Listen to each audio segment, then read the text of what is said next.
ભારત જ્યારે પોતાની વિશ્વગુરુની ઓળખ વિશ્વભરમાં બનાવી રહ્યું છે તેમાં ગુજરાતીઓનો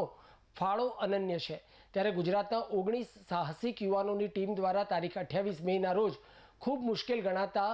પીર પંજાલ રેન્જ સ્થિત હિમાચલમાં આવેલા માઉન્ટ ફ્રેન્ડશિપ કે જેની ઊંચાઈ 17,300 ફૂટ છે, જેમાં દુર્ગમ ચઢાણ અને અત્યંત નીચા તાપમાનનો સામનો કરી ગુજરાતના યુવાનોની ટીમ સફળતાપૂર્વક આરોહણ કરીને તેના પર તિરંગો લહેરાવ્યો હતો તથા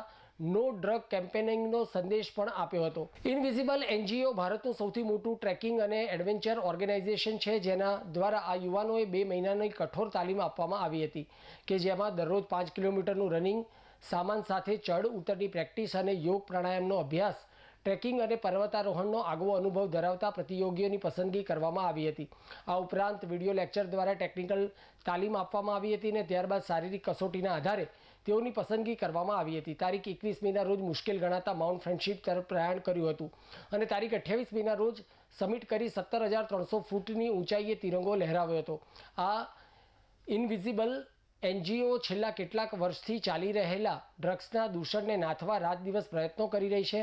અને માટે નો ડ્રગ કેમ્પેનિંગનો મેસેજ આપ્યો હતો, જેથી યુવાનોમાં ડ્રગ્સ માટેની જાગૃતતા વધે માટે સમગ્ર ટીમને ઇનવિઝિબલ એનજીઓ દ્વારા સ્પોન્સર કરવામાં આવી હતી। આ 19 સાહસિક યુવાનોની ટીમ પાટણના હેત પટેલના ઉપરાંત 18 યુવાનોએ ભાગ લીધો હતો। આ પૈકી વત્સલ કથિરિયા, નંદન માણેક, ગર્વ મેવાડા, વિશ્વાસ હપાણી, ધ્રુવ પટેલ, ચિરાગ પટેલ, સ્વયં કાચા, આશુતોષ મહેતા, હેત પટેલ અને